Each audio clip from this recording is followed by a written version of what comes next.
Ethanol fuels won't make me sober. One flame to take the pain away. I caught you lighting matches in the back room. Haters look mad when they pass you. Let's talk about round when it's past two. Raise a glass to know you don't gotta fight alone.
Everyone's seen death in their dreams, but we still wake up and go to sleep.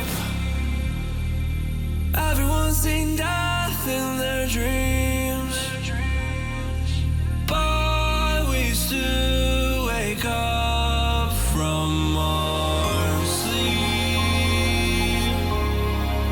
I'll be home soon. You don't gotta fight alone.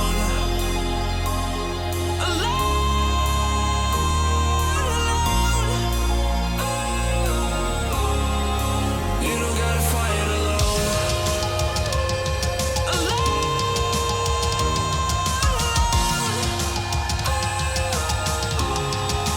You don't gotta fight alone.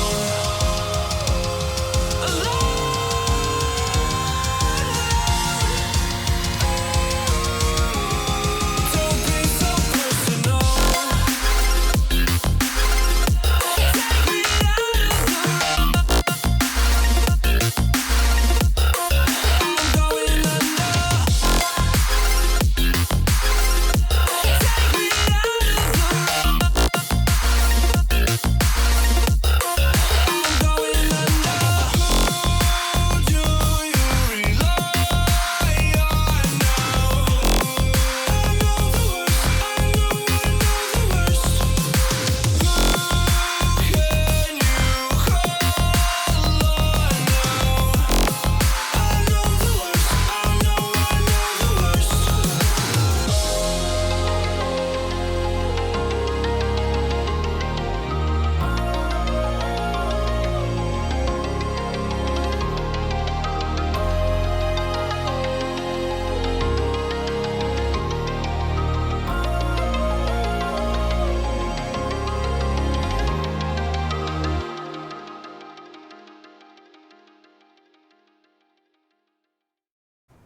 Hey, what's going on, guys? It's JD Moon. I'm coming back at you guys with a Stamina DK build video. This is just what I just started playing. This is going to be before the High Isles release, which I think is coming out next month, I think. Anyway, so I'm going to be working on some other DK builds as well. But I really like this one. This one just is really fun to build. You know, a lot of people still hate on health recovery, say it's garbage. It's not. I've heard a lot of people say the Gaze of Sithis is not good. It is. So anyways, this is gonna be the build video for Appetite of Sithis is the name of the build. It's really strong. It's so strong, actually. I'm very impressed with it. So I haven't lost a whole lot of duels. But there's not too many fights in.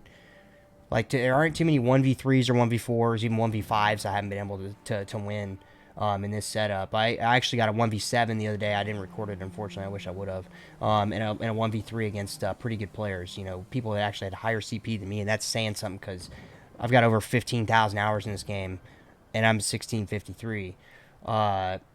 Anyways, so yeah, so let's check it out. We're going to dive into sets, gear, all that good stuff. I'm sure you guys probably saw the footage and all that. So the first thing I'm going to show you is I'm running Divine's Heavy Head. This is a 7 heavy build. I'm running Gaze of Sithis. If you're not familiar with that, what it does is going to give us 3k max health, 1,025 health recovery, and 4,000 armor. We have 0 block mitigation, but I play dual wield two-hand, so I rarely block anyways, unless I'm just trying to keep from getting CC'd. Sorry, I just had a sneezing fit. For my shoulder, I'm running just a blood spawn shoulder just for that extra stamina recovery. I'm sure there's something out there that would probably be a better, better shoulder to use. That's just what I'm using. You could use Domi House or, Chudan if you want, more armor, things like that.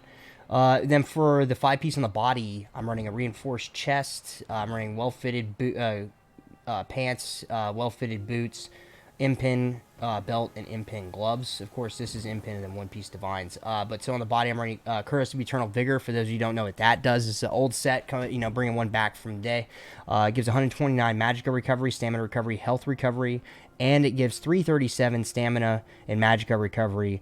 While your health is below 50%, it's going to give you an additional 1,000 health recovery. So this synergizes really well with our Sithis when we get low. Now this is where the bread and butter's at. So I'm running Amulet of, this is Dragon's Appetite, okay? I sleep on this set. I've been running this set since they dropped it for Stam DK. And I don't ever see any builds with it. I don't know why. It is, in my opinion, it is the strongest setup if you're a dot player. It's one of the strongest sets in the game if you're a dot player, period. If you run bleeds, this set is a mainstay. You need to have this set because this set is insane. Anyway, so, and I double bar it. I've tried front barring it. I'm telling you guys, one barring it is not the way to go with Dragon's Appetite. You're kind of shooting yourself in the foot because you just want those stacks all the time. And when you're doing an AoE bleed or you're in putting all kinds of dots on everybody, you're getting 2 stacks a second. So this heal's just going to be rolling in every 5 seconds, and so that's the thing. So think about that, right? Like that's health recovery essentially is what it is. You're gaining essentially, like 13,000 health every 5 seconds. It's insane. So, and also what it does too is if you were able to manage to run Master's Duel Wield on the back bar, it's going to turn your Master's Duel Wield into a Master's Bow. Okay, so not only going to get the damage increase from Master's Duel Wield, but you're also going to get the damage increase, or the damage increase to your other abilities. So the way it works is it increases your damage to abilities that are not bleeds, or to bleeding targets. I'm sorry. So it really is a strong set. Anybody who's not running it. So anyway, so I run 2 infused and 1 protective. Sometimes I go back and forth between all protective, 2 protective. It really depends on what I'm fighting. Like if I'm fighting if it's like extra Zergy, then I'm gonna run like probably all protective. Now I'm running a sharpened maul on the front bar with a weapon glyph. And then I'm running a Nirnhone sword and a charge sword on the back bar. The reason why I'm running swords on the back bar is because the heals, it really helps out with healing. And because I'm not running Master's Dual Wield, it really helps out my blood craze as well. Because I want, again, what I'm doing with this setup, it's all about just getting healing coming in constantly.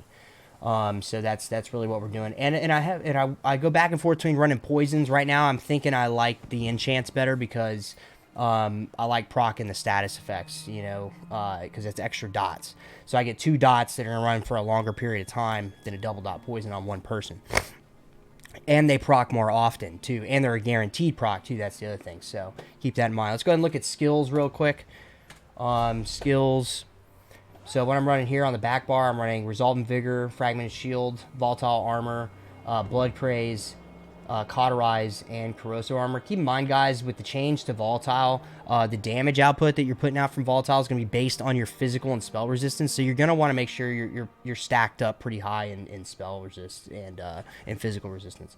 Front bar, I'm running Molten Whip, Venomous Claw, Noxious Breath, Forward Momentum, and Carve with Dragon Sleep. So I've actually been considering getting rid of Corrosive. I don't really use it much, mainly because I don't really have any alt gen outside of potions. So that's kind of why I'm thinking about getting rid of that. Let's go ahead and look at stats real quick. So I'm going to buff up. So on the back bar, 58, 18 weapon damage. On the front bar, 5,000 weapon damage. Now keep in mind, guys, we're buffing that with the front bar enchant and also with Dragon's Appetite, so you're hitting pretty hard. Now let's go ahead and take a look at CP.